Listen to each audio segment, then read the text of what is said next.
I hope that you're ready for the Hurricane Diane and any of the rest of you that may be watching that are in the storm's path. I'm praying for you all and hope that the storm misses you. I think I saw my sister cat in the feed. Let's see her. And if you are, hi sister. Okay, let's get to this. All right, have you ever free motion quilted before and gotten frustrated? Hit the wow face. I think it's kind of silly to say that anyone might have done it without getting frustrated after all the teaching that I have done and all the stories I have heard. So, for those of you who don't know who I am, I'm Clare Rowley, the inventor of the creative feet and the Octi-Hoops, and today I'm going to talk about quilting, give you some tips and wow you a bit, and hopefully get you inspired to not just dream about trying free motion but actually doing it. And I figured I just spent so much time learning today, I'm just going to go ahead and give another Octi-Hoop set away and another presser. So if you do already have our Octi-Hoops, you're welcome to switch it out for other products at creativefeet.com. Everything except for the crossover machine. So the Octi-Hoops is what I'll be using for free motion because it's a healthier, easier method than doing the traditional method of free motion, but I'm going to discuss both and explain why sometimes you get really, really short stitches and then suddenly a giant stitch off to one side, or you can't maintain your stitch length. Have any of you ever had trouble with your stitch length and wondered why? Sometimes the stitches are really tiny and sometimes they're large. And any of you have an actual stitch regulator and still can't maintain a stitch that you like, go ahead and hit the thumbs up so you guys can know that you're all part of a group. So the stitch regulator should help you, but it doesn't necessarily. Some are better than others, so we'll just go ahead and say that to start. So if you have a really good stitch regulator and you rock your sewing machine and you can just do free motion with both hands on the fabric like this and just have a blast, then I'm very happy for you, and you're one of maybe 0.1% of the population that can do that. So those of you who can't do free motion now know that you are part of the majority, and it isn't that you can't do it, it's that you have trouble doing it the traditional method. So let me switch to I don't even know what camera I'm on. Am I on this camera? I am. I'm going to keep that camera on and point it where it needs to be, which is down here. And this is the normal position for free motion. And this is one of the frond fabrics. It's absolutely dreamy. It is sandwiched with another piece of their fabric behind it, and we will be adding the frond fabrics to our Creative Feet site.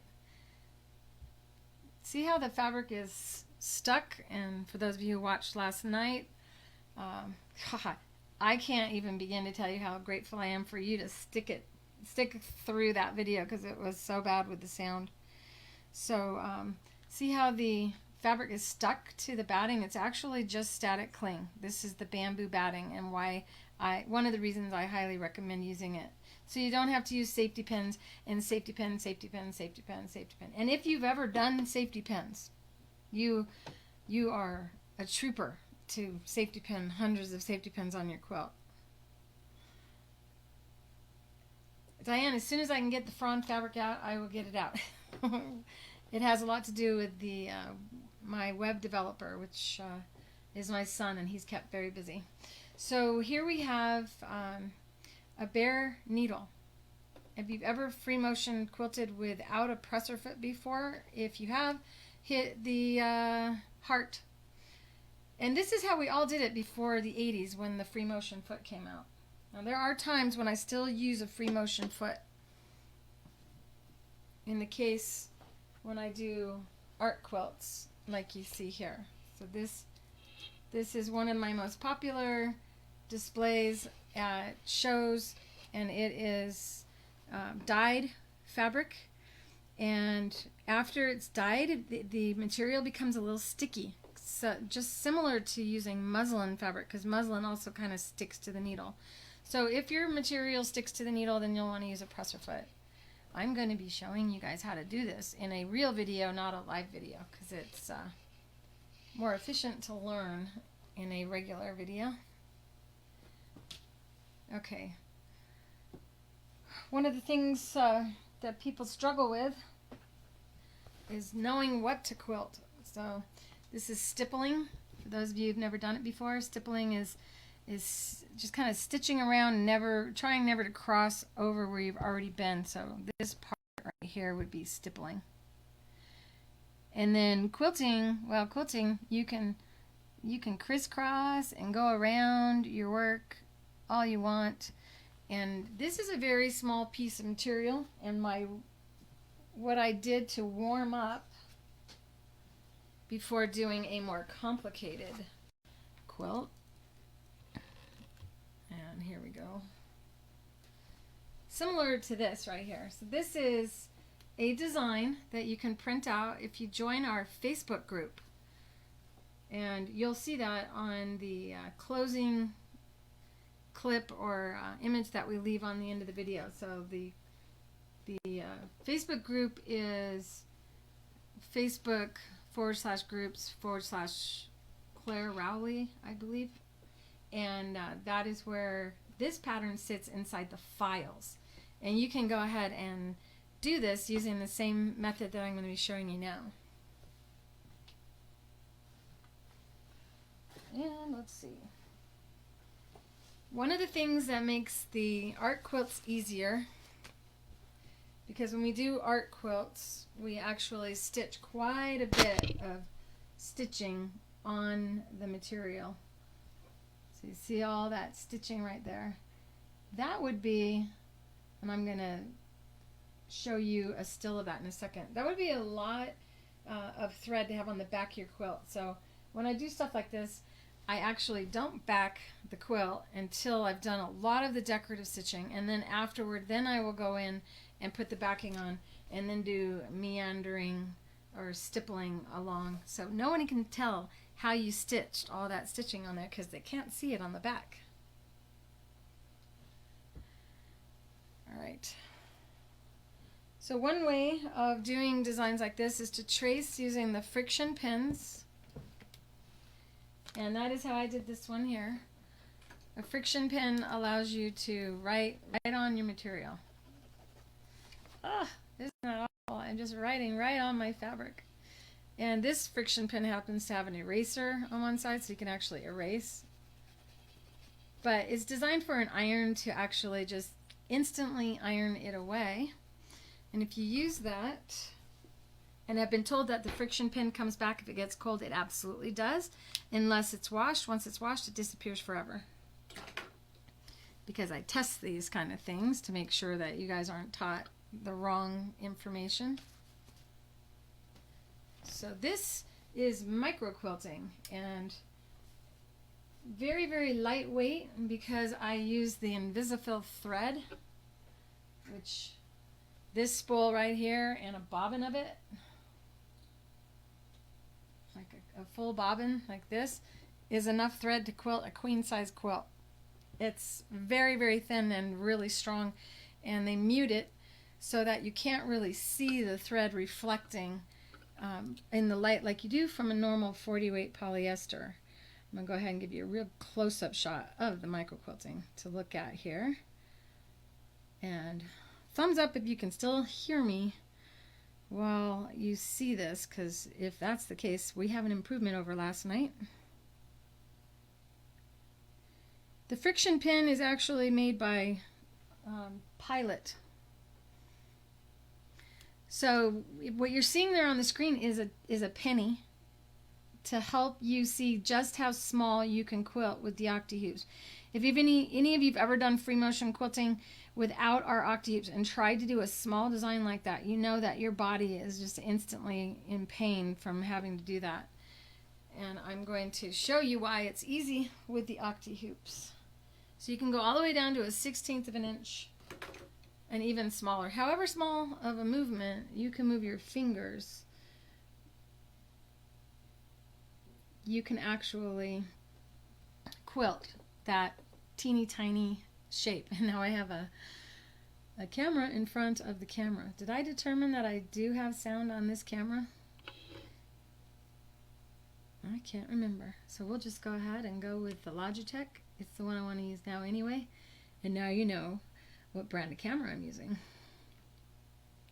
There we go. So I have my machine threaded with a 40 weight thread so that you can see better. And I'm also using a neon orange so you can really see.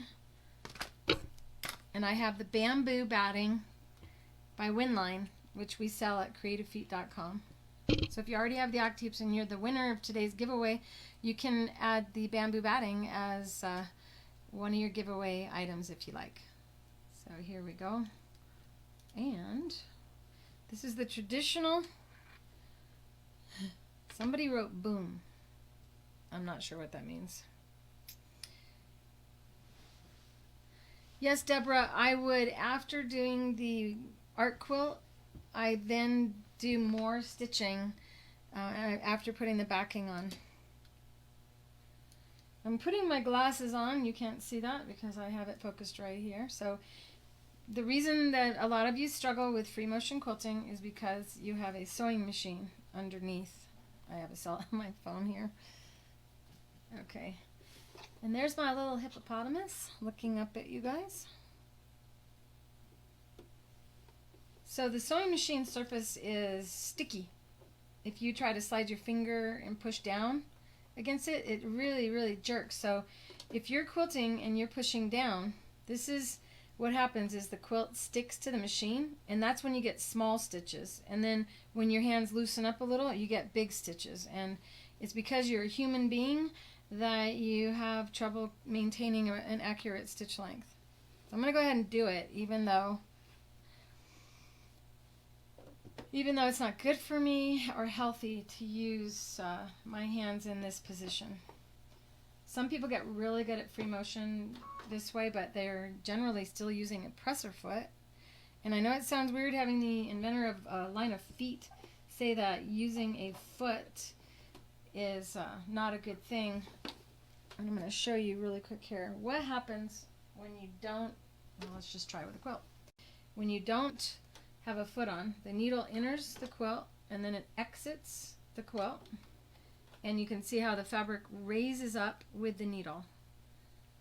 So this forces you to put your hands on the fabric and to push down, and that is even with a presser foot, you still have to become the foot.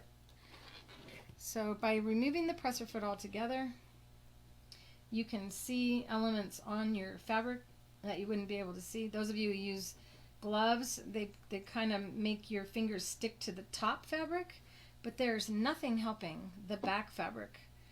And the back fabric is still being pushed against the surface of the machine, and that's what causes these little pinching or puckers on the back of your quilt. A lot of times people tell you to start in the middle of your quilt and push out from the middle, and they have you do that because you're pushing puckers. They go, because your quilt might bunch up and you want to push the bunching out to the side. And so what we will have here is we have, this is the traditional method, and yes, I can get pretty good at it, but I'm having that same sticking behavior.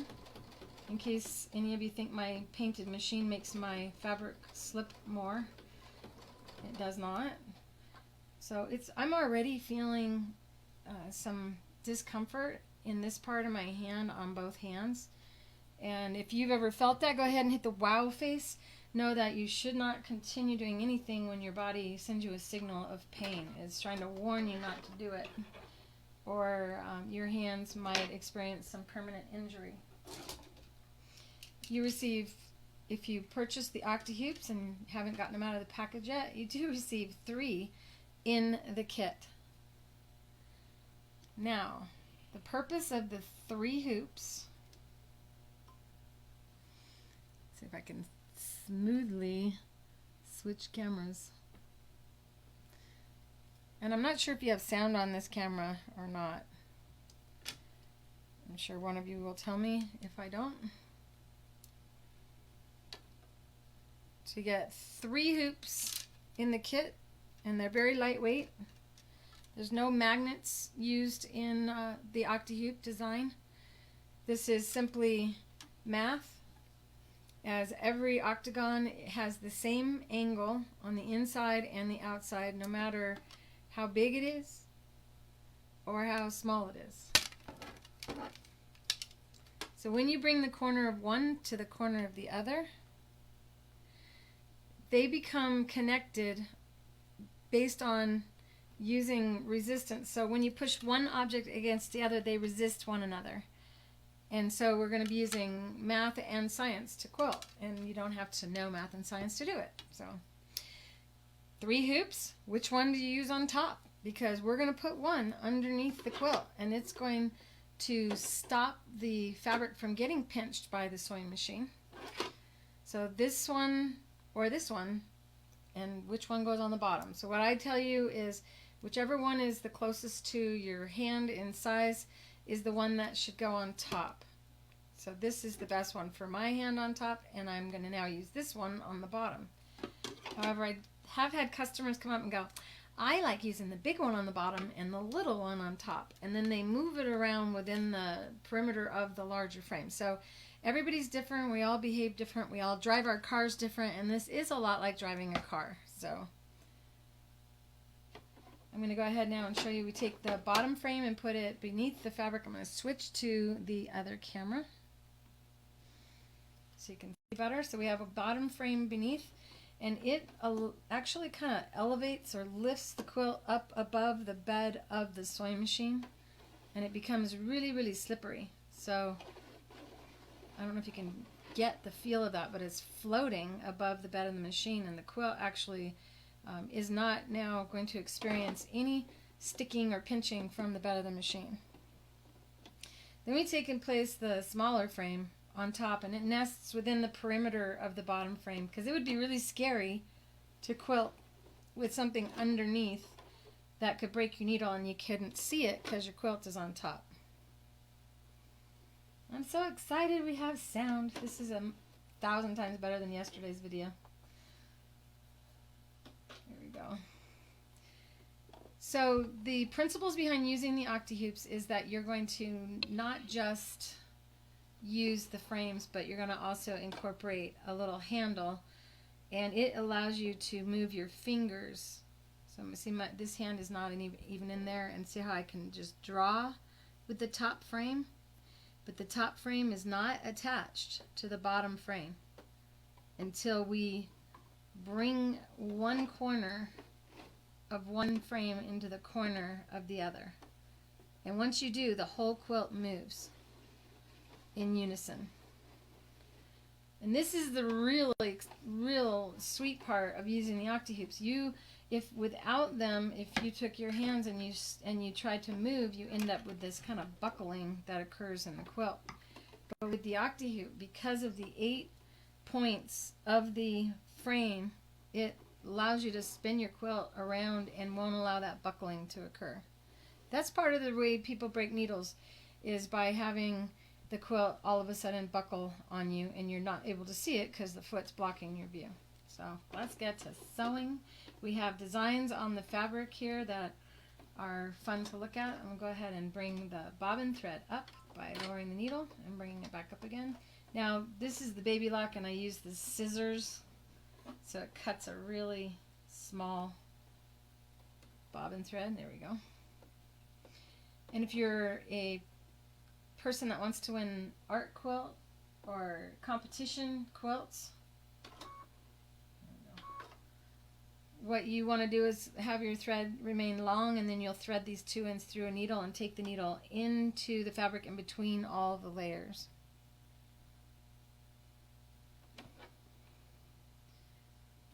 So here we go. The best way to learn this is to start without the handle, but first I'm going to just kind of wow you a little bit. So I don't know if you can see well enough. Let's get you closer. I'll lower this camera. I tried not to do this to you. That's a good view, isn't it? Now if I can sew without knocking the camera over, we're good to go.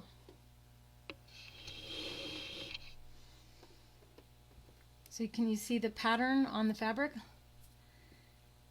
And I'm just drawing with the little handle, and my elbows and shoulders are down and relaxed. So try to talk to, if you look at this hand and you point to it, and you look at your hand, and out loud, no matter how silly you feel, you say, your job is to write. Then you're likely to go from holding the handle like this to dropping your hand into the writing position, where you would normally have your hand down and move only fingers when writing, not your entire arm like that. You would not put your hand up with a pen, would you? With a pen, you would put your hand down and you write with your fingers. And that is the reason why this is the only method of free motion quilting that is true muscle memory practice if you were to write with a pen. So then we are able to just draw over the material, over the pattern that's already on there. And I'm going to show you how this is a very powerful tool. See the feed dogs feeding and not affecting the material at all, and we can come off. And I'm using a very fragile needle, so I'm going to go a little bit slower than I normally do. Should have changed my needle. And see how I was able to just carry that stitch over and go right back on? Is it getting out of focus? So let's see here. Now you have the view that I should have. I'm going to go ahead and show you how we can actually draw a feather. I'm moving the hoops as I go. It's a little close for you to see that. So the hoop was here, and to move further along, I just slide the frames like that, one and then the other. They're not attached to anything, so moving the frames is no different than any other frame system where you would hop the frame around. You're just hopping and moving the bottom one too. So it's just two frames moving instead of one, but neither are really attached to one another. And then we can go ahead and go up. This is how you would draw a feather, and then come back down over the same line. If you have ever done a feather and you can't imagine sewing over the line as accurately as I just did, know that the only reason I can is because I'm moving fingers instead of my whole arm. And then we can just say the word teardrop, and your brain knows what a teardrop looks like. So if you speak out loud, and the other hand you have to talk to it too, you have to say, your job is to keep the two frames together. And both of your hands are not allowed to push down. This is supposed to float on the bed of the machine. So your hands have to have a soft touch, and that's why your shoulders and your hands don't get sore when doing this. Now in the beginning, because you're used to pushing down and squeezing really hard on your pens, it will take a little practice to not push down on the pen itself or the writing instrument. I call them handles. Now, we come out and go teardrop. And if I don't say teardrop, I don't end up with a teardrop shape. Keep your eye on where you're headed, not at the needle. And teardrop. And I can go larger than this if I want to. Larger is easier when you're not using the Octi-hoop. Here we go. And now I'm going to go the other way, and I'm not as good the other way. Teardrop. It's much easier to sew a teardrop shape if you say the word teardrop out loud. And when you're home alone in your own sewing room, teardrop out loud is not embarrassing. No one's listening.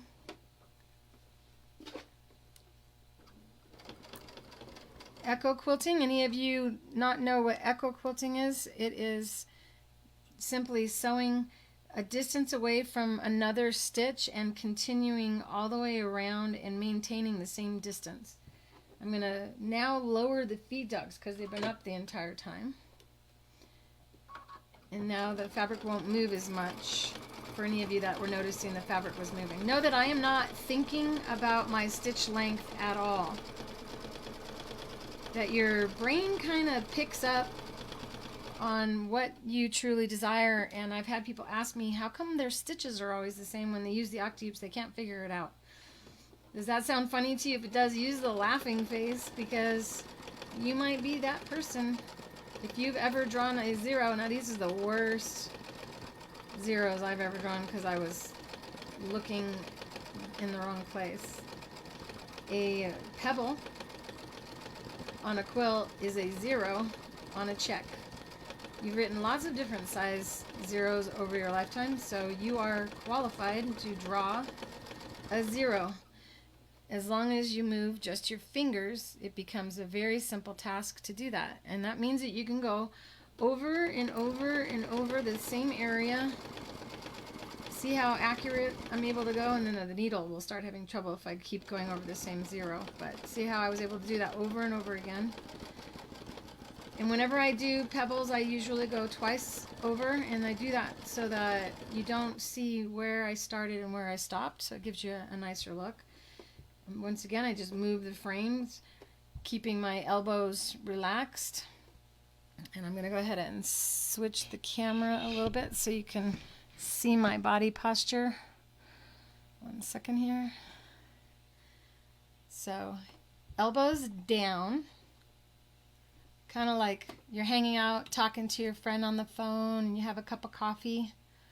Get your shoulders to relax, elbows down, talk to yourself, go, it's time to really relax, not time to work hard. Elbows down, shoulders relaxed. Look where you're headed, not where you're at. Left hand, if you're left-handed, grabs here. If you're left-handed, you would switch and hold your hand here, and what I'm resting my hand on while I write is the frame beneath it, and it moves along with the top frame, and the quilt moves along with both frames even though nothing is actually attached to anything. So this is the only way to quilt where nothing is actually, you're not actually touching your quilt. I'm not actually holding on to it, which is why you can bind your quilt first and then quilt second.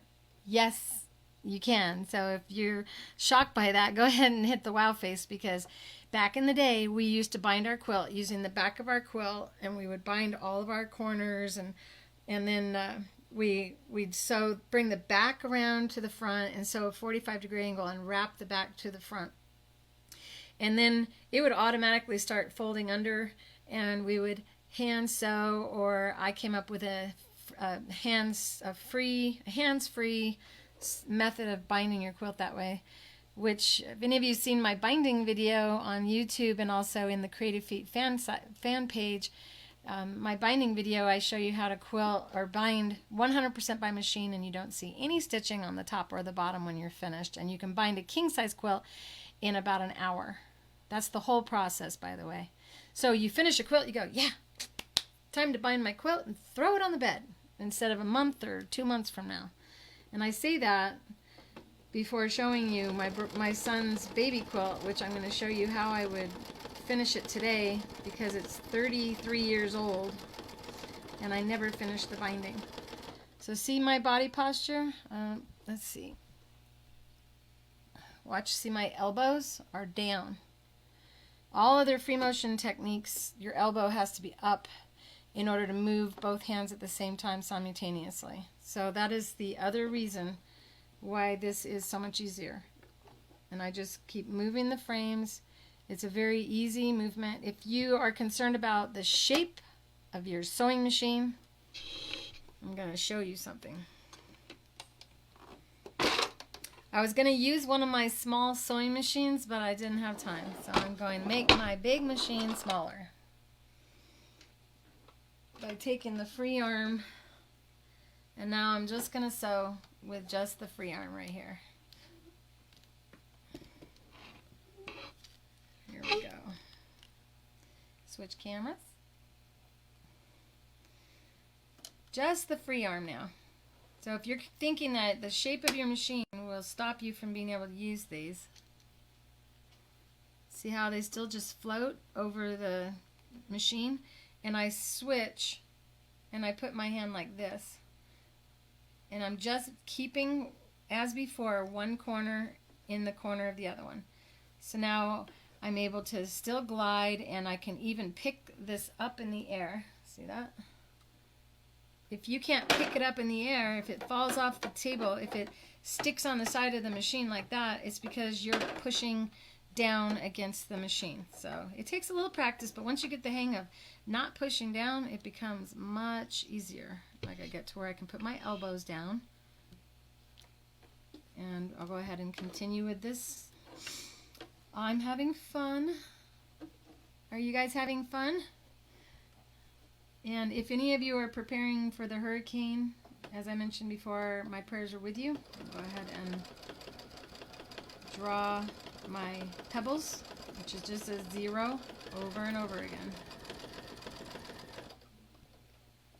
And you just slide the frames and reposition your hands as needed. Elbows down, shoulders relaxed. I'm writing.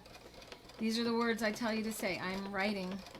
If you speak to yourself out loud, you can convince yourself that you're writing instead of quilting, and then move your fingers instead of your arms.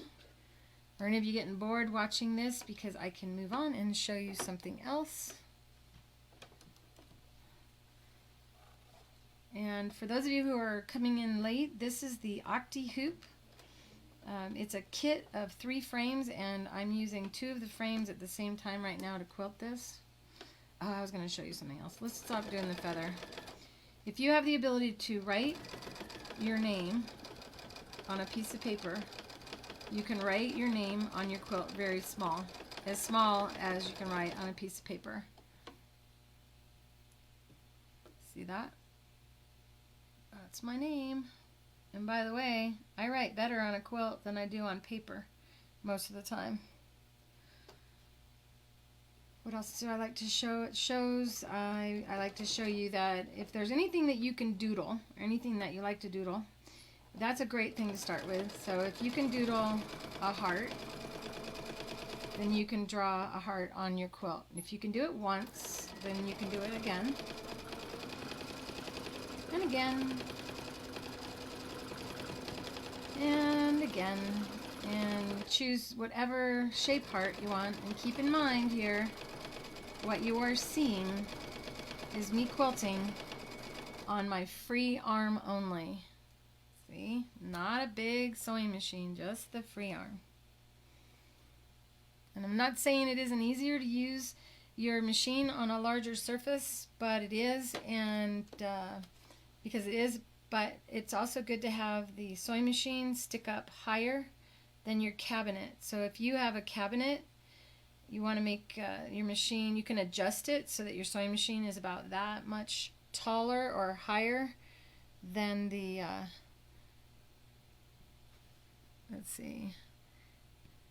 It's hard for me to keep up with all the comments as I'm the one reading it. I have done long arm work before.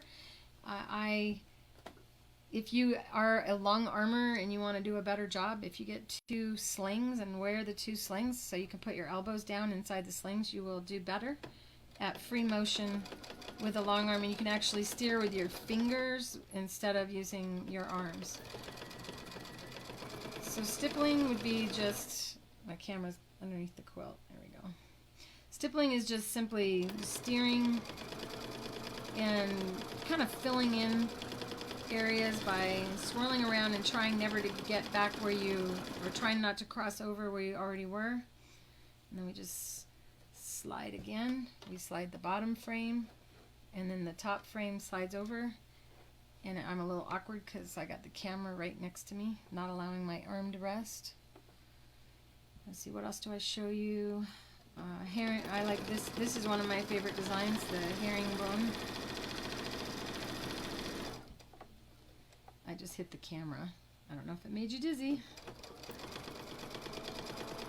See how you can increase the size as you go. And you'll notice there's no loops. And for any of you who are wondering, what the back looks like. Remember, this is live, so there's no cheating here. I'm going to go ahead and flip this over. Oop. So you can see the stitches on the back, and they're all laying nice and flat. And by the way, the settings for this are straight stitch. See what my stitch length is set at? But it has no bearing on the material, even when the feed dogs are up, because without feed dogs and a presser foot, you actually have no interaction with the feed dogs, and so the feed dogs become, or the stitch length becomes, as I put it, irrelevant. There's no such thing as stitch length in true free motion, and the Octi-Hoops give you true free motion. I'll go ahead and raise this up. Okay, I promised that I would show you guys how I'm going to finish my son's baby quilt that I started 33 years ago. I'm embarrassed to admit it. Do any of you have a really, really old, what do they call them, UFO, unfinished object in your sewing room? So have you ever had a quilt fall apart? Have you ever had the seam allowances start to open up? It's almost always the first way a quilt falls apart, and it's because a lot of people were taught to use cotton thread for piecing, which is something that I don't teach. I teach to use a polyester or a nylon lingerie thread in the needle and bobbin for piecing. I'm going to go ahead and put my machine back together because I don't want to knock over anything over here. So for those of you who just entered the video, we've been free motion quilting on just the free arm using the Octi-Hoops. If any of you have ever done template work like this before, and you'll see here on this quilt that I did not actually get my lines to line up. I know a lot of people go, this is beautiful, but see how the stitches are, they're not coming, I'm not right on top of the other one, and the reason that happened is because I used a template with the chalk, and the chalk gives you a line that's too wide. It's like 1/8 of an inch wide, and the tip of your needle, as you know, is not 1/8 of an inch wide. So what you want to do whenever you trace onto your quilt is to use something that also gives you a fine point, like these friction pins right here. And I'm looking at the wrong camera. Oopsie. Here we go. So this is the point that I'm trying to get out. Oh, no pun intended, but actually I made a joke. So see how this pin is close to the size of the needle? And what I used for this template, the chalk line was 1/8 of an inch, and I wandered around with my needle trying to decide where on the line to go, and that's why this wasn't perfect. So friction pins, yay. And if you don't want to trace anything, this is another method of something that you can do that's really fun, and that is to quilt around, well, knocking things down. Try to find a good spot here. Sorry about that. Here we go. See, this is the actual print on the material, and I went around it on all of these different panels. So if you look really up close on this quilt, it's very impressive, but if you just see it hanging on a wall, you're like, yeah, that's very small. Not a lot of work went into that, but all over this quilt, I followed all of the patterns because of the ability that you have with the Octi-Hoops to just draw around the shape like that. And then I used the pearls and piping foot to do this. And there's a ruler that helps you cut your piping with a 1/4 inch seam allowance. We'll be adding to our site very soon that Linda McGehee invented, and she's a friend of mine. Oh, I remember you guys wanted me to show you how to quilt a large or a larger quilt, right? Because everybody can do something small. And let's see, I'll see if I can't just see if there's any questions. Hi, is it Janine or Jinian? You're new to quilting? You make art quilts? That's a great place to start because art is a matter of interpretation. There's no real rules to it. You can have a lot of fun doing art quilts with this. And let's see here.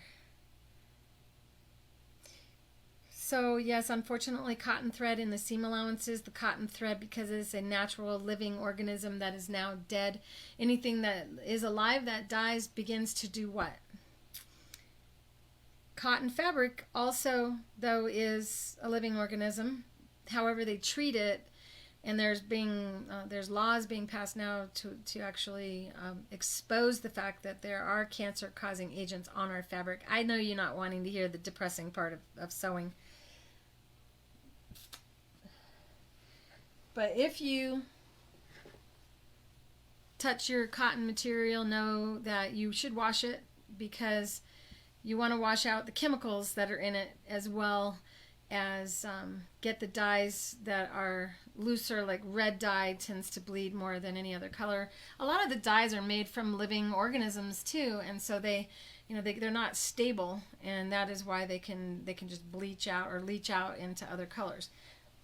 I get asked a lot, should you always pre-wash? I absolutely should always pre-wash.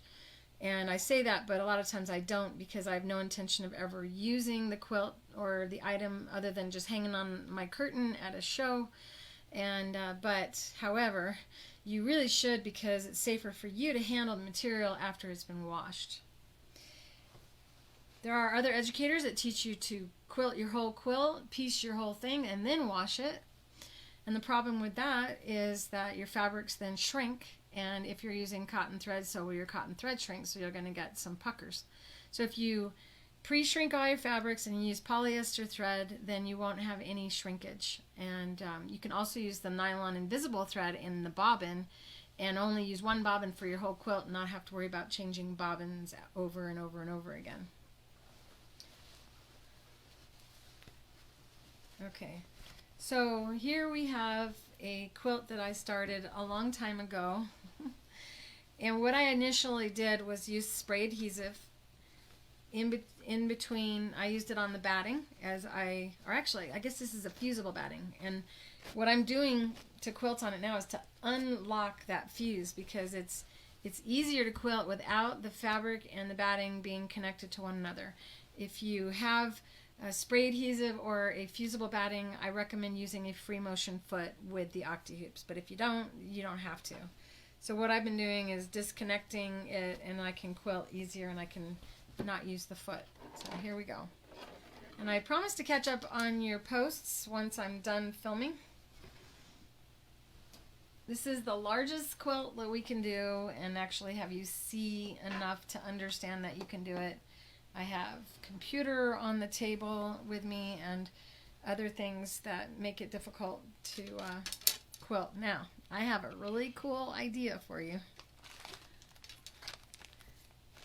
One of the things we do is we have these here, and there are just elastic straps and safety pins. We sell it for less than it would cost for you to buy them yourself. However, if you already have it, well, that's cheaper.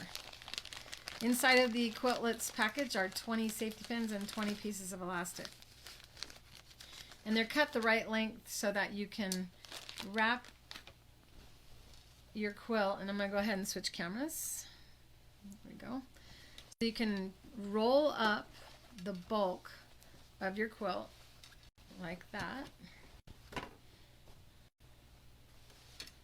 And then take a larger than average safety pin. Fold the elastic like this and pin through.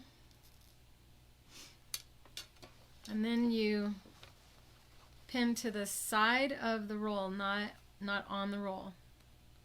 And pin all the way through. Find the tip on the other side. And then wrap your elastic and fold it once twice. And we do that because otherwise the elastic starts to break down faster. Then you flip it over and bring the safety pin back through. Is it getting out of focus? I can't see the tip of the pin. Where'd it go? Here it is. Okay. So then you just go ahead and then you close your safety pin up. And now you're able to wear your quilt.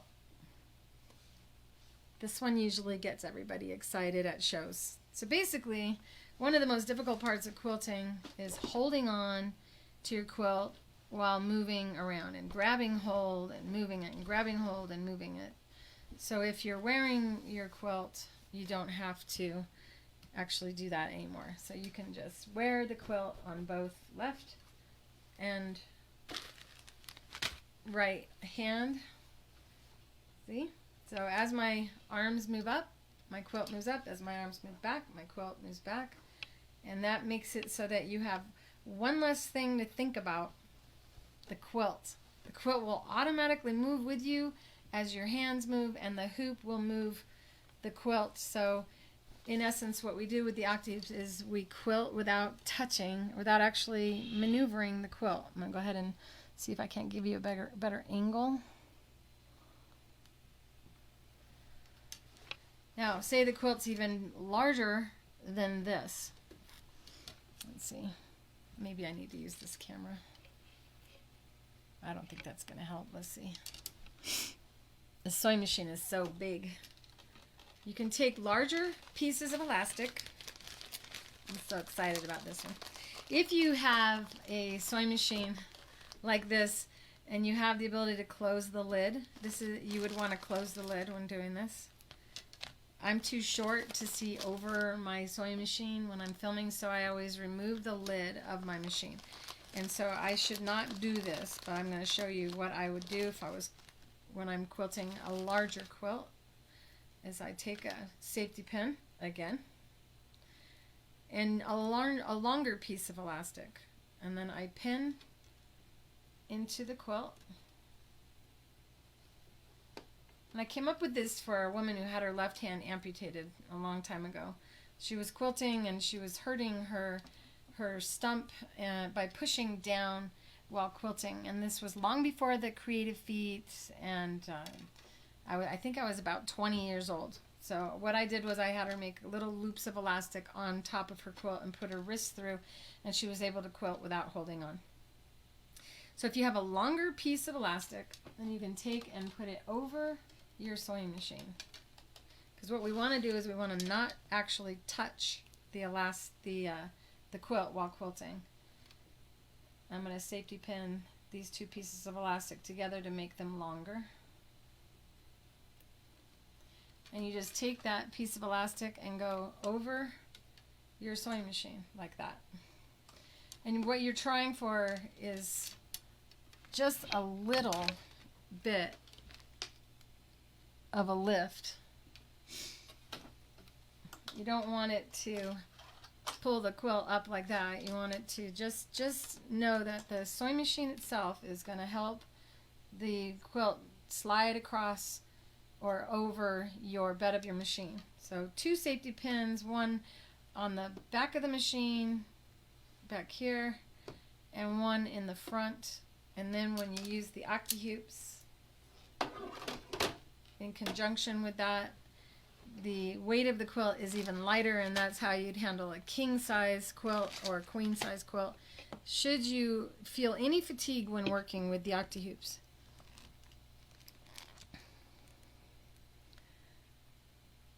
The other really cool thing about the Octi-Hoops is it allows you to, since you cannot pucker your fabric with them, it allows you to put a color thread in your machine and do all of those elements on the entire quilt. So right now I have orange thread in that is perfect for Tigger. So I can just slide to the nearest Tigger. And here we go. And I can quilt around the edges of this Tigger. This is one of the fastest ways of quilting instead of worrying so much about the design that you're doing. And then once again you wear your quilt, and you do so that you can put your elbows down, and I'm going to wear my quilt on this side as well.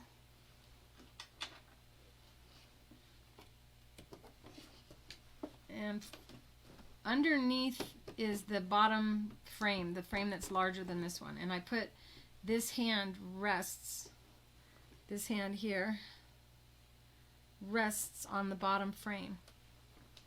So my elbows are allowed to rest on the table and on the sewing machine.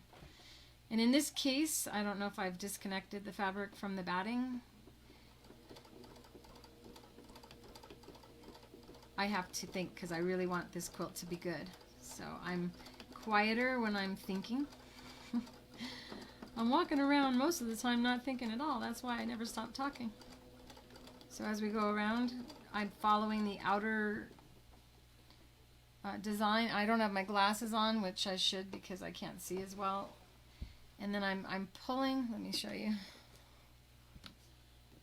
The quilt is getting stuck down against my belly because I'm leaning and resting.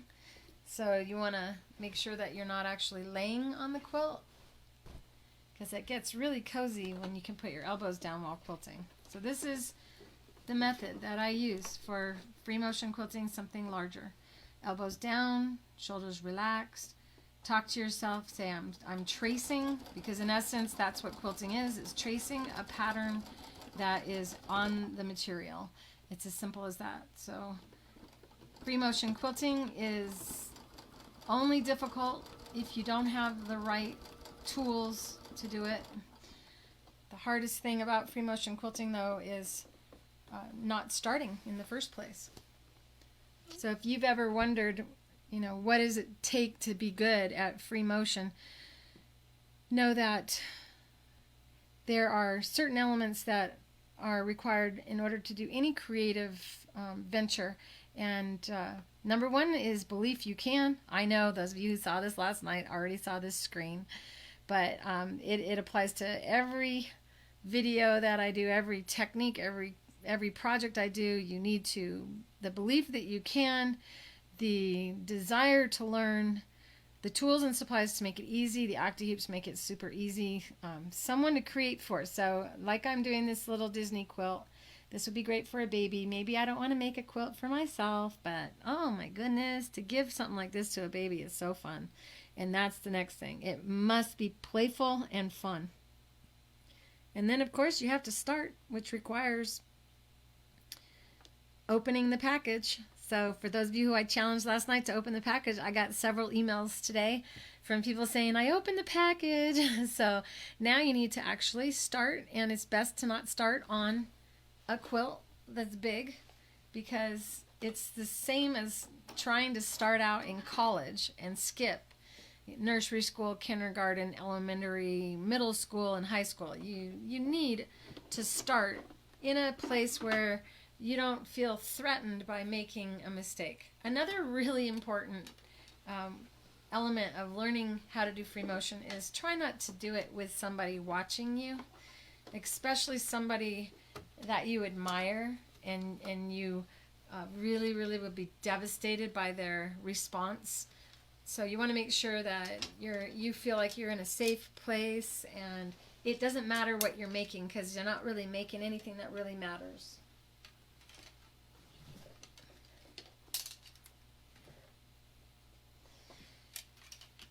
This is one project that I think is really fun for doing free motion quilting.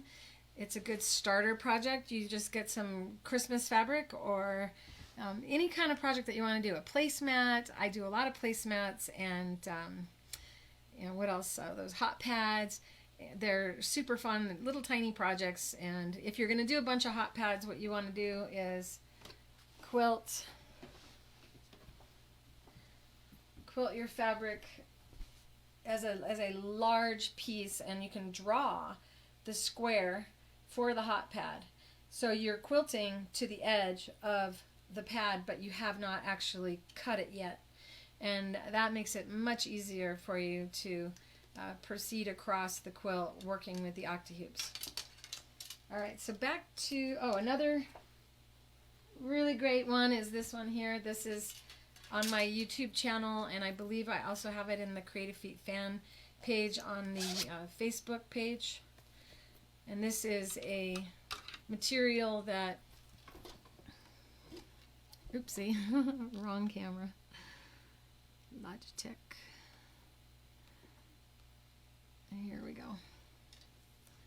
This is a fabric that had a quilty shape to it, or pattern to it, and I just followed all along. And this is, once again, the Invisifil thread.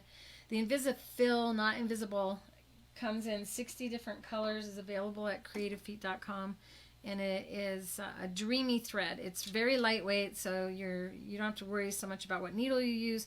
You'll have less skip stitches, and it is soft, or the light doesn't reflect off of it, so it doesn't show your mistakes as much. Okay, and this is another thing that I like to show. If you buy a fabric like this, and you plan that this will be the back of your fabric, when you stitch through it, I'm going to turn this right side out now, or inside out. If you have a solid piece of material, you end up with this beautiful stitching that makes it look like you're incredible at just drawing or quilting. Let's see if I can find a prettier spot. So you can see how, it's hard for me to get the camera right there. See how pretty that looks? And this would be for jewelry or any of your fine items that you want to travel with. And I do call this the travel bag. And you learn how to insert zippers using our pearls and piping foot, because it's the best zipper foot on the market, in addition to sewing pearls. Okay, time for the baby quilt.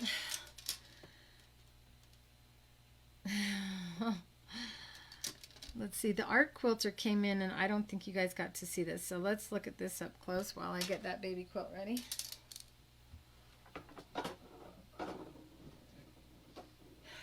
And I'm going to be coming up with kits for these types of art quilts so that you will learn how to dye your material. And I'm designing these patterns in such a way that even if you can't draw, you're going to be able to ink your fabric like that, and then afterward we'll quilt together.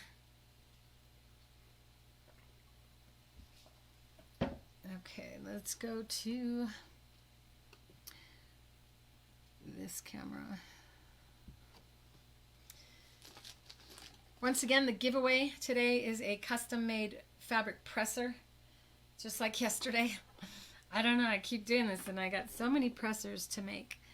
But this is an example of the fabric presser, and you can see on the bottom here, I'll be custom making yours so that it's a little fancier than the pressers that we offer at creativefeet.com. And should you be today's winner, go ahead and take a look at the pressers while I get ready here, and choose the one that you find the most desirable, and make note of it so that if you're the winner, you can tell me right away which color you like. And here you go.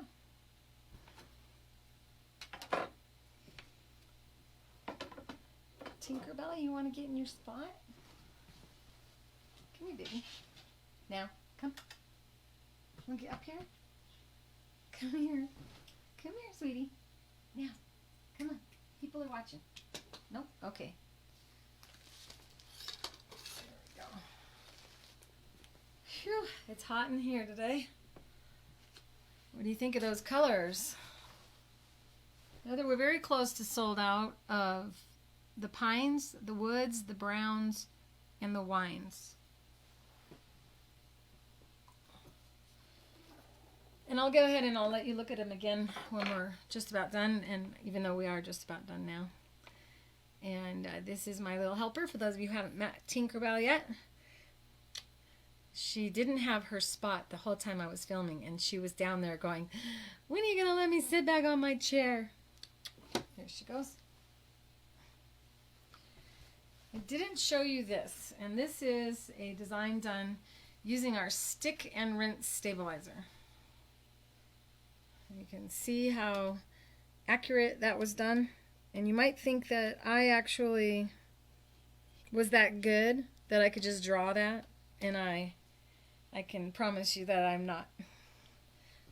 So what we do when we want to quilt something like that, and maybe you don't feel like your hand's steady enough to trace on a design using the friction pen, then you can print from your inkjet printer directly onto our stick and rinse stabilizer designs like you see here.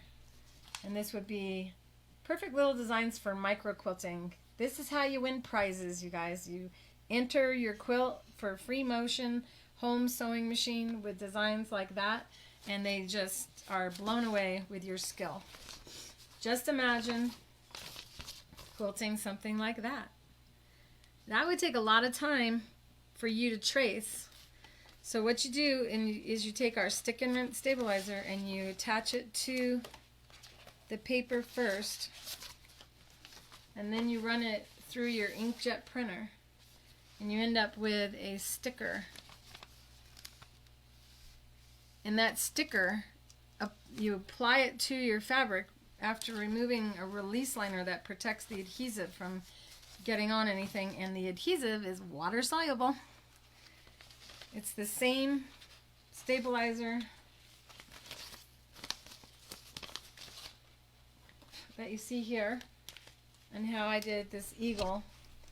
This is one of my paintings, and then I printed out my painting onto a sticker and sewed through the sticker. You just match the color thread to the color that you see.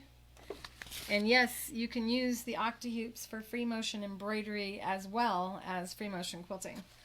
So that's why you still see some of the sticker down here, because I didn't finish the eagle so that you guys could learn from this sample.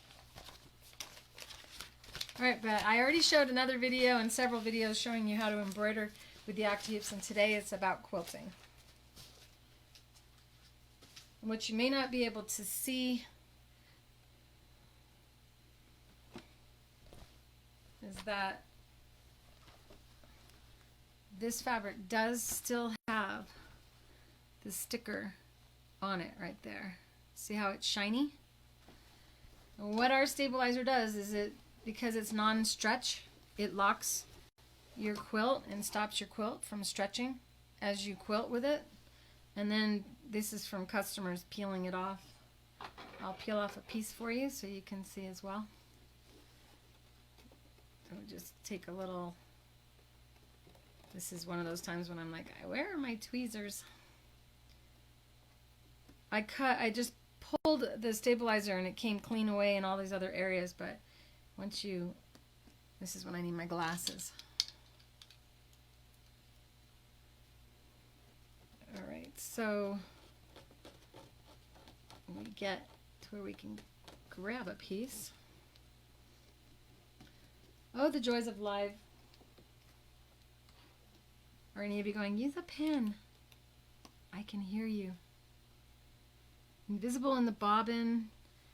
Diane, using invisible thread in the bobbin is fabulous, because what it does is it makes it so that you don't have to. I wish one of you were here to do this, because customers at shows have so much patience to peel this off while I'm at a show. Sometimes fingernails are nice and sometimes they cause trouble. There we go. So once you break the surface of it, then you just peel and it comes right off. So this is our stick and rinse stabilizer, allowing you to just peel off, and any residue that remains you can use a damp washcloth and just wipe it off, or wash the quilt if you feel the need. Okay, I think we're just about ready for my confession, which is that I made this quilt for my son when he was born, and he's now 33 years old. And I never finished it. And isn't it cute? So this was applique, and when I do an applique quilt like this, I would always applique the bear before applying it to the back, so you don't have the applique stitches going all the way through. I did do that also to make the fabric remain more cuddly and soft. And when doing applique, we use our Fuse and Fuse stabilizer. This is the lightest weight fusible stabilizer on the market. It's fabulous, and everybody's been like raving about how soft it is. And I did do a video showing you how to do applique, so look through all the videos and get ready to be inspired. So here we go. I'm going to go ahead now and show you the back here. So this is a Prairie point quilt, and isn't it cute? It's such a great way to finish a baby quilt. And my son used this the whole time. It had safety pins. I only hand sewed the top leading edge, and I got about a foot down one side, and then I just wrapped it over like this and safety pinned it, and it survived all through those years of him using this quilt. So what I'm going to do to finish this off, and if you've ever had a quilt fall apart on the seam allowances, what you do is you use our liquid-based glue, and it's a water-soluble stabilizer in a bottle. It doesn't damage you or your materials. It's the same exact thing as touching our water-soluble stabilizer. So, except for this is dry and this is wet. And on this end is a broad tip as well that does about 7 different rows of glue for putting like polar fleece, minky, felt, leather, suede, vinyl on anything that you might want to. And if you turn it this way, it's perfect for zippers and piping.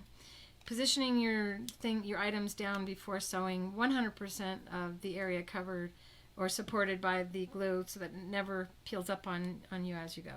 This is another reason why I use the bamboo batting, because other battings tear. So you see how this batting tore, and bamboo batting stretches so that it doesn't tear inside your quilt. But this is polyester batting, and why it's still in there. If you've ever seen an antique quilt and opened it up and there's no batting in there, it was probably cotton batting or wool.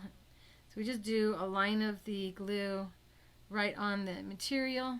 Slide your finger across it to kind of distribute it evenly, and then you just position the fabric right over the stitching line used to sew those Prairie points on. So I'm going to go like that.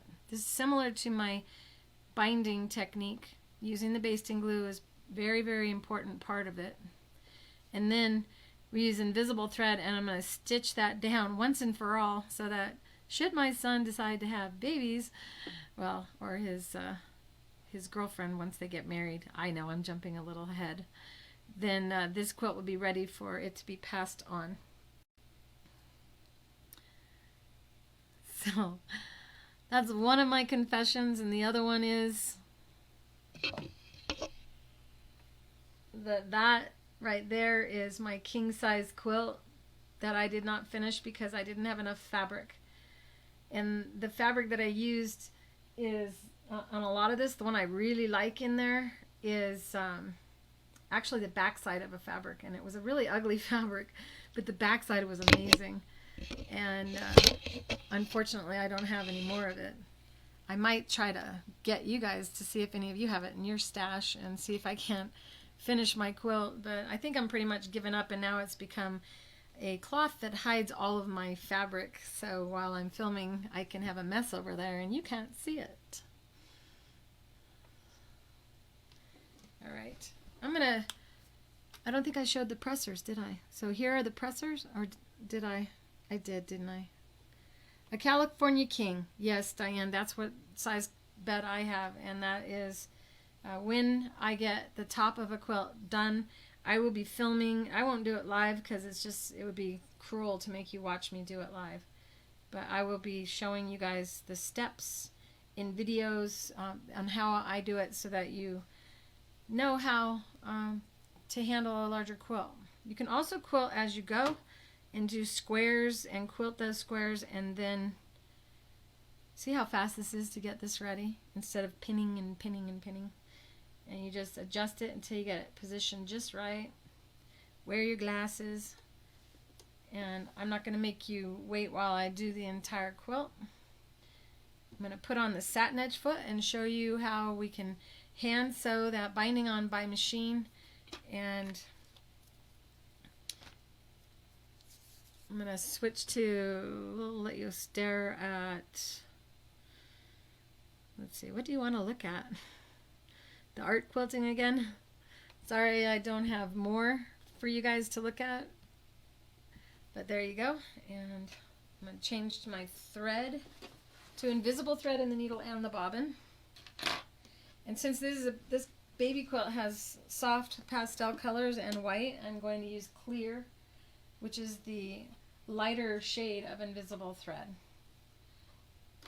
If you own smoke and you think it's not invisible, it is. It's just for medium to dark tones of thread. And we're almost done with this video. Now it does take a couple hours for me to decide who the winner is, and the winner is based on how much you like and share and comment and share our videos. And I don't know if we'll always do this much of a giveaway every time we go on, but I really enjoy giving you guys stuff. It's a lot of fun. So know that once I'm done with that, I will be communicating with the winner. And Diane, even though she won last night, is trying for another win. I can tell. I'm going to take a few questions as well once I get this ready. And I am once again going to use invisible thread in the needle and the bobbin. I don't see a clear thread around here. That's how little I use clear.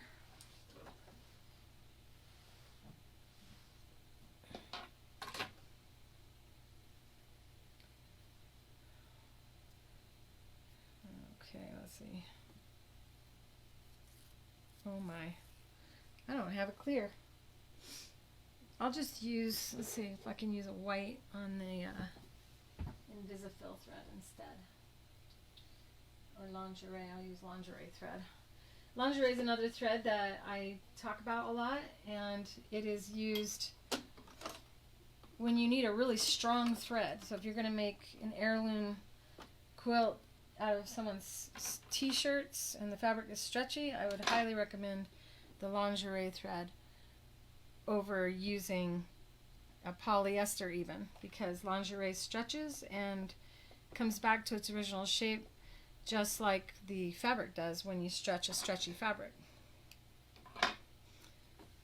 I'm sorry I wasn't prepared for clear invisible thread. That goes to show I barely ever sew in light and pastel.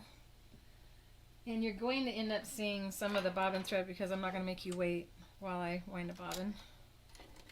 But this way you'll be able to see the stitch, and normally you don't see it. And here we go. This is the satin edge foot. And it is not showing up because I don't have the right camera. I'll get it ready. Here we go. And 1, 2, 3. This is the satin edge foot, and it is our most popular product. I designed it for a woman who was born blind. She was actually born blind and deaf and taking tailoring at the Braille Institute when I met her. So you can see the back of the foot has a guide with a little wire that sticks out from it. Now, people get this confused with the blind hem foot that sewing machine companies sell. Know that this is totally different. There's lots of secret reasons this foot sews better than most other feet. And this one foot does top stitching, edge stitching, pin tucking, invisible applique, applique stitching in a ditch, charted needle design without the use of knitting needles, cut work without the use of a hoop, wire edges, fishing line edges, lettuce edging, trapunto applique, blanket stitch applique, edge joining, t-shirt hemming, 1/8 inch, 1/4 inch, scant 1/4 inch seam allowances, and it hand sews for you, which is what I'm going to show you now. So when I say it hand sews, it does like a whip stitch. You have your binding and then you have your ditch. So what we're going to do is choose a stitch that is super skinny. So 1 stitch on, 1 stitch off, on the binding, off the binding, just like you would hand sew on the binding, off the binding, on the binding, off the binding. And this was me putting on my snap-on adapter that my machine comes with, and then we go ahead and lower the foot so it snaps right on.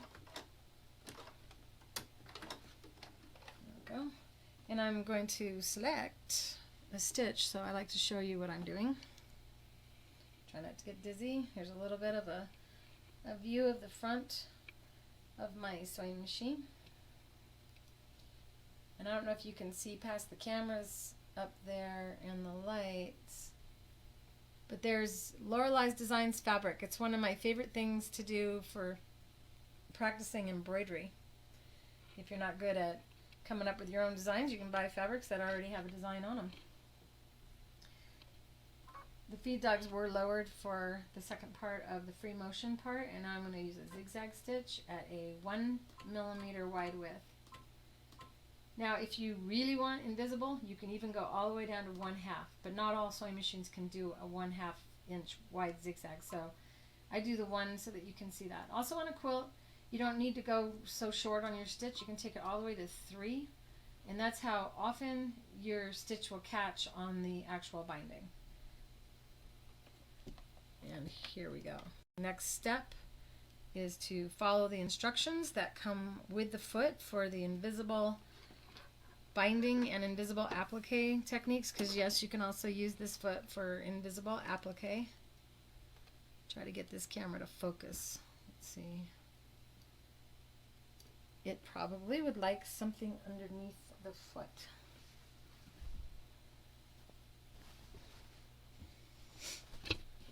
So we'll go ahead and put some color under there.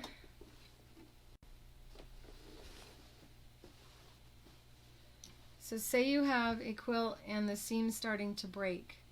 You can also use this foot to stitch. 1 stitch in the ditch, 1 stitch on, 1 stitch in the ditch, 1 stitch on, and the stitch is so small no one will be able to see it, and if you use invisible thread in the needle and the bobbin, it won't be visible on either side also. So zigzag stitch, I'm trying to remember which side I'm going to be stitching on. I think this is it. So in this instruction, we'll bring our needle down.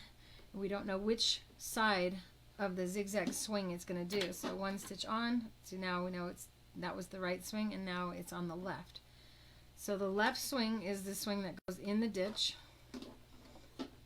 and the right swing is going to go on the fabric. Can you guys see that? So this is the position that goes on the binding or on the torn fabric, and then this is in the ditch. 1 stitch over, 1 stitch over. Hand sewing by machine. Using invisible thread and needle and bobbin, you won't be able to see the stitch on either side. And you don't have to watch the needle. You watch the guide right here, and you make sure that the fabric's always touching it. So I designed this for the blind, so you can also kind of gently push toward the foot, and it will keep you right there. Let me see if I can't sew while looking at the computer screen. This is a first for me. I am looking at what you are seeing instead of looking at the presser foot. But remember, I designed it for somebody blind, and that's why it works for you. So this is in essence what you'll do. And of course, as I mentioned, you would normally use invisible thread so nobody would see the stitching. I know now that that is set up correctly.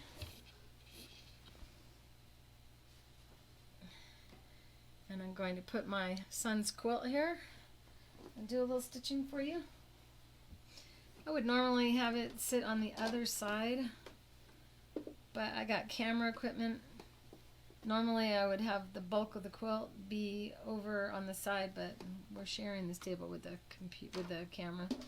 I'm only going to do a little too because I really wanted to finish this with invisible thread. You can see 1 stitch on, 1 stitch off, 1 stitch on, 1 stitch off. I can always rip it out, so I'll do a little bit more for you. Let the feed dogs take it.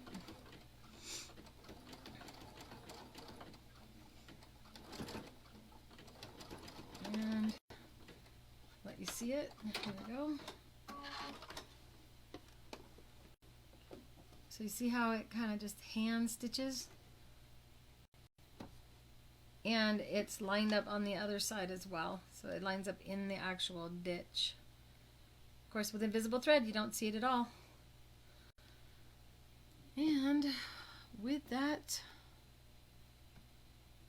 I'd say it's time to call this video over, or almost over. I'm going to look and see if there's any specific questions. This would be a good time to bring up some questions if you have any. And get this camera put away.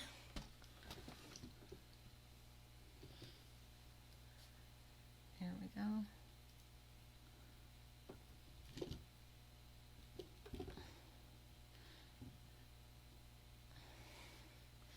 Here's a little sneak peek at the back of my machine, the tigers in the water. And see the little baby tigers underneath the trees back there. I do love painting my sewing machines. So here we go. Diane, I don't use a seam ripper very often. It's very rare. With brand invisible thread. We actually carry a invisible thread on our creativefeet.com site, and currently it's being wound by YLI.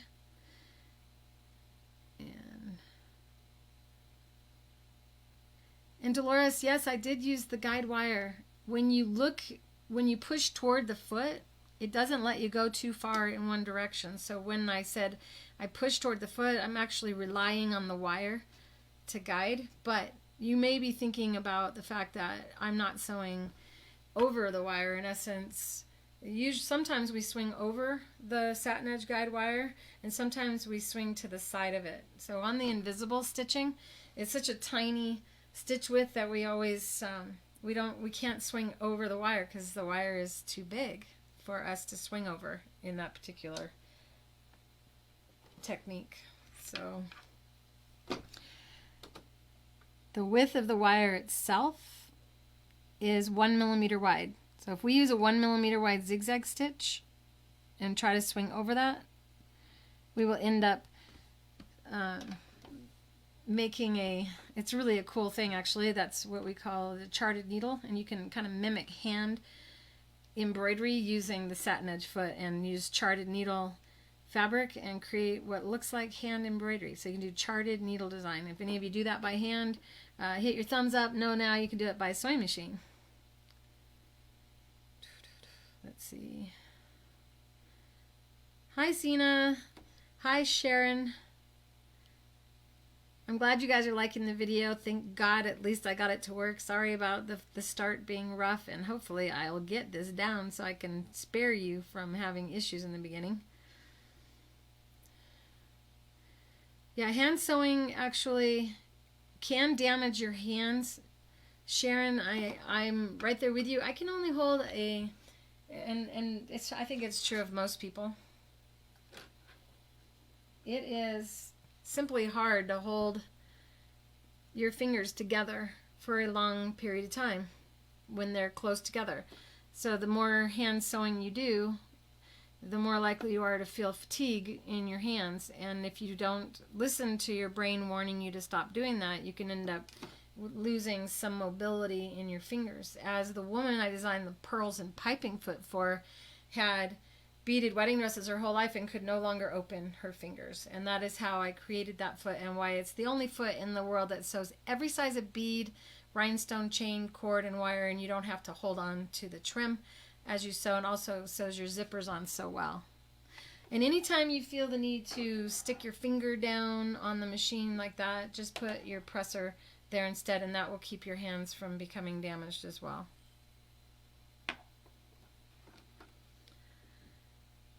Kathy, I'm giving away the Octi-Hoops and a presser. It's a nice prize today. And for those of you who don't know what the Octi-Hoop consists of, it is a set of 3 frames inside of a package with 3 different stabilizers that we are the inventors of at creativefeet.com. You also receive a video and 2 of the handles. And the handles are what I use to draw with, and why quilting is so easy with the Octi-Hoops.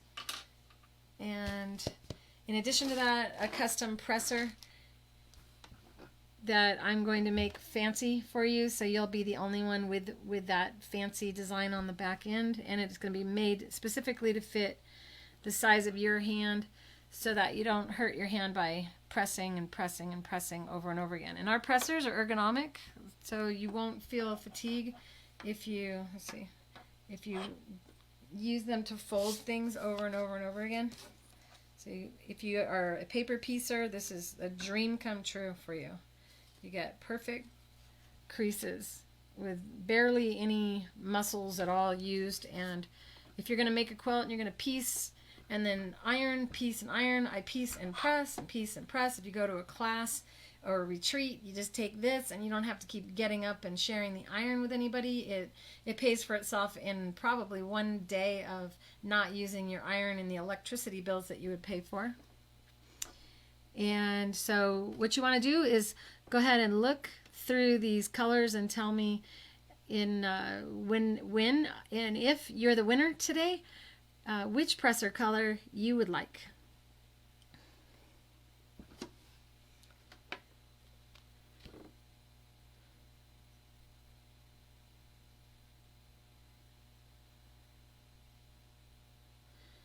You have a quilt that's separating on one patch. Yes, this is perfect for that pat. And you use our basting glue to secure the fabric so that it doesn't move on you at all. You know that what you see with the glue is what you'll get after it's been stitched. Hi Bonnie Stevens, I'm so glad you have everything. You can use our feet on your Janome 8900 Horizon. Oh, yes you can. Bonnie, you can use it with our B adapter. So inside of the feet packages, and I normally have a foot package around, but I don't know if I do. We have adapters that come with the creative feet, and it just so happens the B adapter is in my kit right here. This is it. And if you look on the side of that, and you may not be able to see it with this camera, it has a letter B stamped on the side of it. When Janome came out with the Horizon machine, the first thing they did at a show was pull me out of my booth and have me go to their booth to make sure our feet would attach to their machine. And that's because they don't want us going when we have 100 people around my booth, because we're usually one of the busiest booths at every show, having me say, we fit all machines except for that brand new Janome sewing machine. So we continue to this day, 30 years later, still fitting every sewing machine as long as you have a zigzag stitch. And even those with straight stitches can also use our feet, except for without a zigzag you can't do everything that we can do with the zigzag stitch. So our feet come as snap-on feet, and you just take adapter and snap it right on. Now you're going to need to take your Janome snap-on adapter off and disengage the even feed mechanism, but you can then just slide this right on. And since this foot does 27 different things, the odds of you taking it off very often are very slight. And another really cool thing is if you had an old Janome, you can take all the old Janome feet and snap it onto this and use it on your Horizon, because the only time you need a 9mm wide foot is when you're using a 9mm wide zigzag stitch. And if you're not wanting to do that, which is probably very rare, you're going to want to use that. That's the only time you need a 9mm wide foot. This is also true of the FOF sewing machine, if any of you have the even feed mechanism, except for instead of using our B adapter, you'll use the one with the C on it. And it is also true of the Bernina sewing machine. You'll use the C adapter with the Bernina low shank adapter, which I had one in my, I don't know, maybe I have one in here. We just keep selling out of everything, so I got my sample got sold the other day. However, we did just get our Bernina adapters in. I just don't want to make you wait while I go grab one. So there's instructions with the feet on how to attach them to the sewing machine.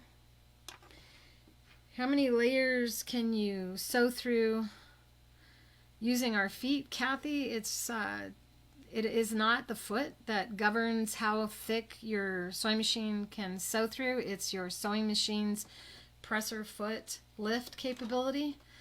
So, for instance, oh, you guys, I have this cording that is so thick.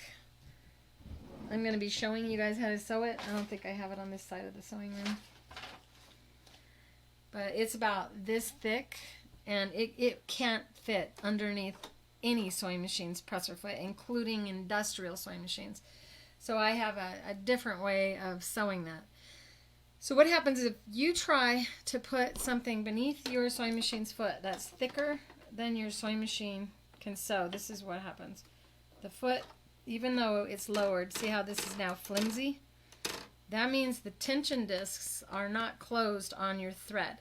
So you know your fabric is too thick for your machine when you get a bird's nest on the bottom, even though your presser foot lever is down.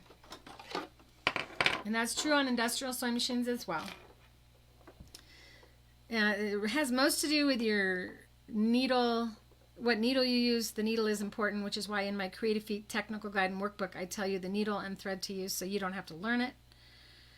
If you have a fabric that's really thick and you ever feel that you need to pull like that from behind the foot, increase your stitch length instead. You're not in labor. You're not supposed to push while you sew.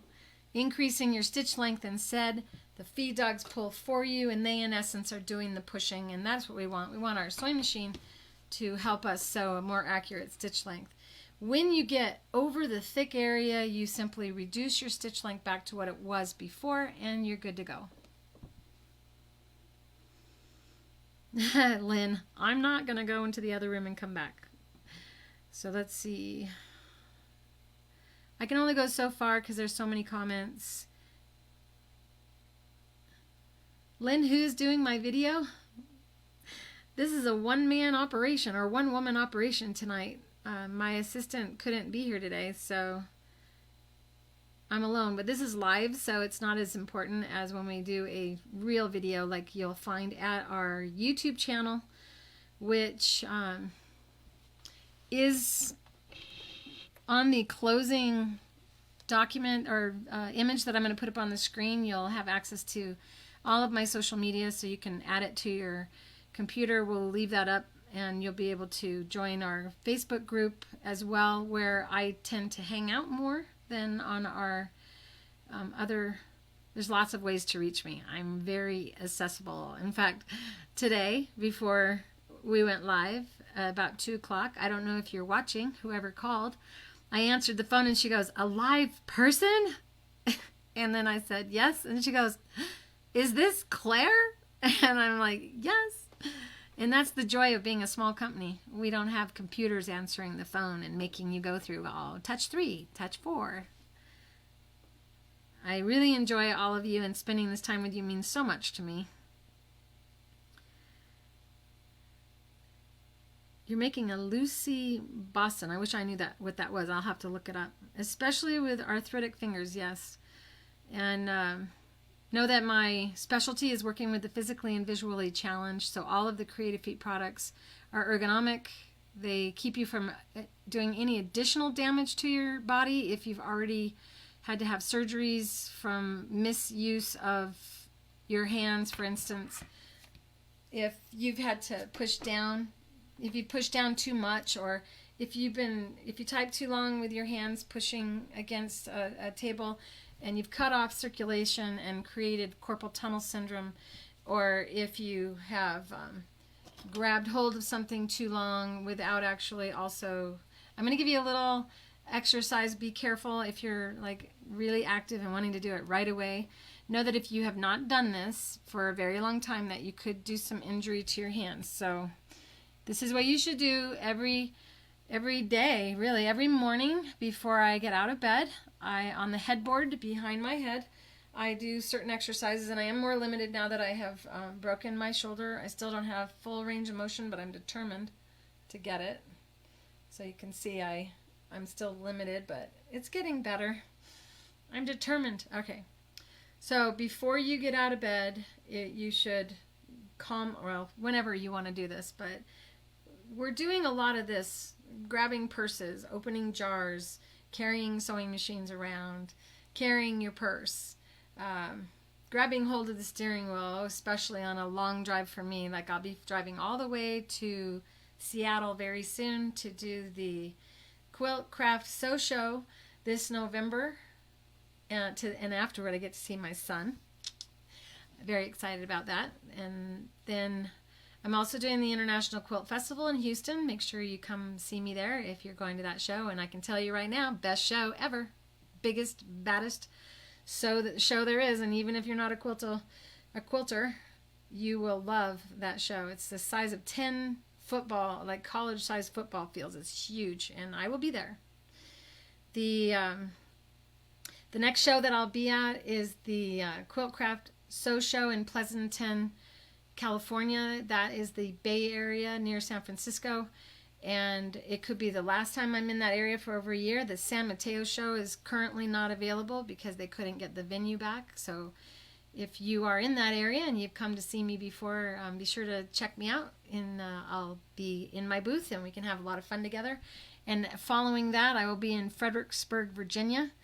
And I'm so sorry to any of you that thought I was going to Cincinnati and to Pennsylvania. Those two shows we were tentatively thinking or considering, but I actually got sick after doing I did too many fly-to shows, flying on airplanes, exposing myself to germs. That's not even the big deal about it. It's just really hard on me with my broken shoulder, lugging suitcases, and the show schedule was intense. So I'm giving myself a break and decided to only do one more show where I fly this year, and that would be to Fredericksburg, Virginia, not the AQS show in Virginia Beach. I will not be there, even though my picture is showing up that I'll be there. I don't know how that happened.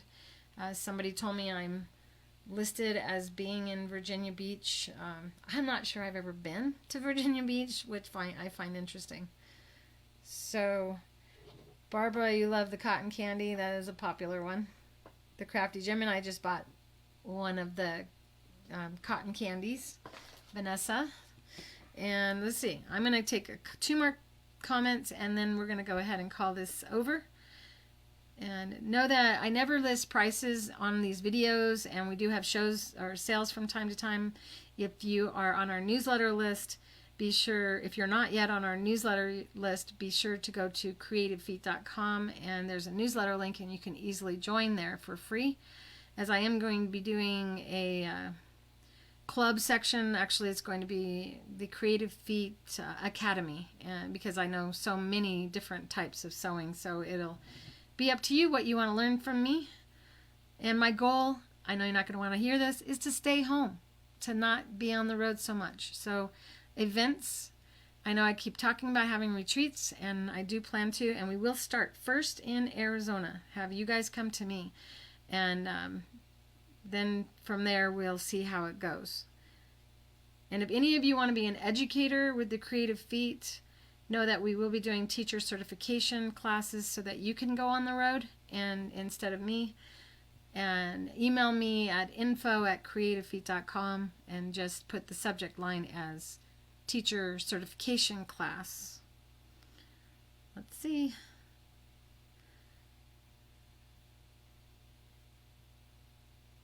Yes, the feet are really well made. Oh, do I walk away and show you this? I'm going to walk away and show you the pressers, and I'll be right back to show you something I've been wanting to show on our newsletter and I keep forgetting. So once again, here are the pressers to choose from.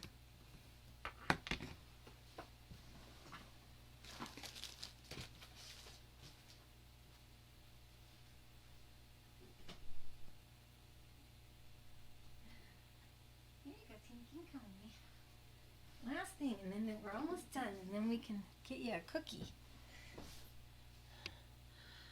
Okay. 2 of my customers have driven over the satin edge foot with their car. And this one would be really good for you to see on this camera. So let me... And in case you don't know, because you would never expect this from a sewing machine company, our feet are guaranteed to fit your machine or your money back. You have 30 days to use them. 90 days to exchange any of our Creative Feet or Octi-Hoops should you find out that you already own them, because we have had people buy them 3 times. And or simply feel like you can never get one of the techniques, then you're more than welcome to exchange for other items within 90 days. So there's no rush. You shouldn't buy something and then feel that urgency to learn it tonight and return it tomorrow. You do not need to worry about that. We've been in business for 30 years for a reason. And giving you a lifetime exchange warranty on our feet for the last 30 years. That's no matter where you buy it, because we're the makers of it. If you break, damage, or cook on the stove, as a husband cooked the creative feet on the stove of one of our customers, we still give you a new set of feet. So this is what it looks like when you drive over the satin edge foot with your car. And I went to the wrong screen. Oh well, we'll get this eventually. This is it. So let's see, is that going to be good enough? These autofocus cameras can sometimes be a problem. What does a car weigh? I don't know, but this is the foot after being driven over. And why in the world is their foot in their driveway? Because they put it on top of their thread dispenser and it fell off and they didn't know it. But see, the foot is still a foot. It's just a little bit mangled. And we don't care. This is a great story for us to show. So, lifetime exchange warranty, even if you drive over it with your car. And see, the nut still works. The guide, the wire is still in place. So, I'm going to switch cameras and see if the other camera doesn't pick it up better. Because it seemed like that might be better. Yeah, see? It's a little bit twisted, but it's still 100% all there. And this is the way that the other foot looked as well. So with that, I think that I'm running out of steam here. I hope that you guys have a better understanding of free motion quilting and feel brave enough to try it. And I really, really, really want you to promise me that you will try it. I mean, you don't invest in products not to use them. Although some of us may feel that way after a while. So I'm going to... I need to frame that foot. That would be fun. Let's see here. Somebody who hasn't got an answer yet. Thank you, Rebecca. Yes, recovery is challenging.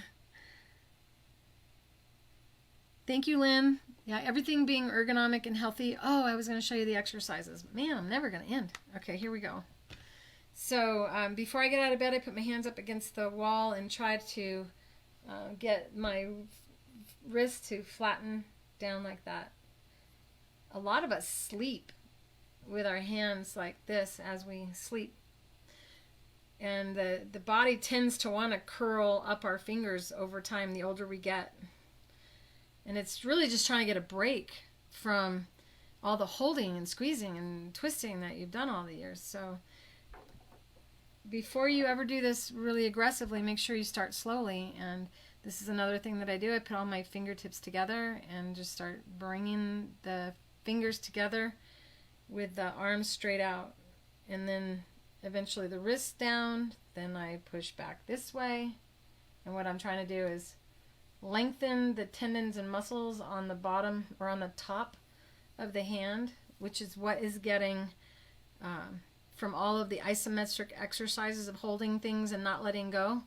It's causing these muscles and tendons to shorten, and also inside of here in the palms of your hands. So we want to after doing a lot of closing of the hand, also open the hand, but do it gently. Take your time. Warming up your hands, doing it in the shower or in the bathtub with warm water would be a better place to start. And so I go like this, and then I go like that, and then I go like this, and I'll take and put one finger back on the steering wheel when I'm driving. I put them on the bottom of the steering wheel, and I kind of stretch, and you can feel it come all the way down into here as you're stretching. And with the Octi-Hoops, all of that tension that you normally get in your shoulders and neck from other free motion methods does not happen because you rest your elbows and it releases it. If any of you because I have had, I think 4 or 5 ladies now so far come to me that have had their top 3 or 4. One woman had 5 vertebrae fused together, and it's from doing this. And then your neck back here is supposed to curve this way, and people's necks start curving that way. It's I think they call it sergeant neck, and it's from sleeping with too big of a pillow on the back of your head, or from sitting like this too much. And so the vertebrae start to fuse together and become like a solid, and then the nerves become jeopardized. A lot of pain and suffering incurs, and they can no longer, once they permanently fuse the neck together, they put rods and screws and everything inside the neck, just like I have 13 screws and a rod. And by the way, they actually stitched my bone with nylon thread. I thought that was pretty funny, considering I've been selling it for my entire career. Okay, I got sidetracked. So once they get their neck fused together, they no longer have the ability to tip their head down at all. And so every single Creative Feet product, including the Octi-Hoops, can be done with just looking down with your eyes. You never have to tip your head down. So it's very exciting. And with that, I think that we will try to end this video. By the way, safe storm experience to all of you is my wishes, and boy is that bad grammar or poor grammar.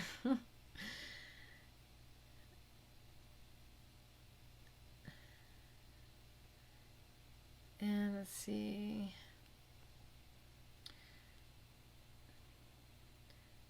Yes, Diane posted a sale, and this is a live video, but when you're watching it, you may not be seeing it live. This is September 13th, 2018, and we currently have a sale going on. So when you go to our site, I just haven't had a chance to put up a banner that says we're having a sale, but we are. It's our National Sewing Month. This is National Sewing Month. Every September is National Sewing Month, so we celebrate that by giving you a discount. And you don't have to enter a coupon, so just go there and start throwing stuff in your cart and you will receive a discount.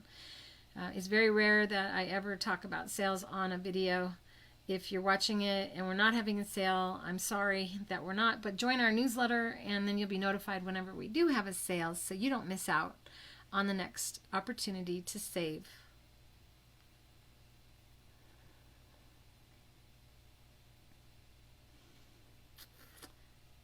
I'm so glad that today went better than yesterday, and I'm hoping that next time will be perfect. That none of you will have to endure any of the beginnings of figuring out how to get the live feed to work properly.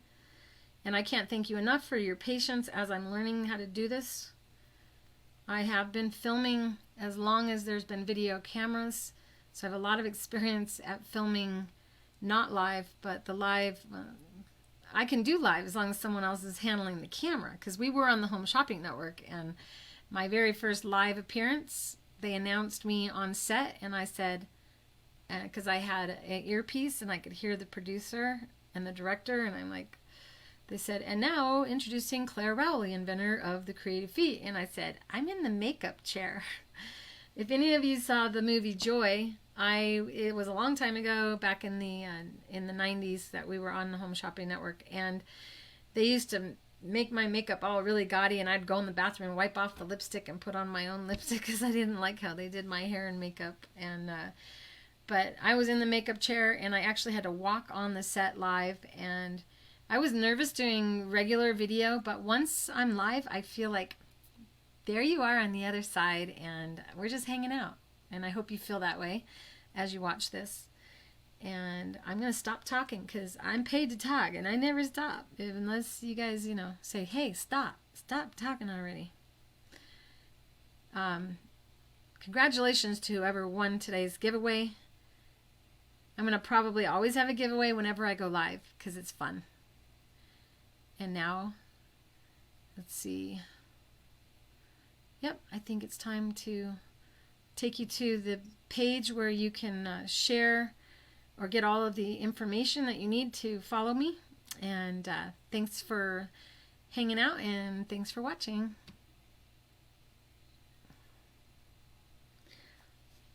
And I know you guys can still hear me as that's sitting there. So I'm just going to look through and see if there's any other really important comments that you guys made. It took about 3 hours for me to evaluate who won last night. In Janine, you have 4 herniated discs in your neck. I'm so sorry. I know how painful that can be. And not just the Octi-Hoops, but also the creative feet eliminate the need for you to tip your head down. So if you are ever finding yourself hunching over to look at the needle, know that all 3 of the creative feet eliminate the need to look at the needle.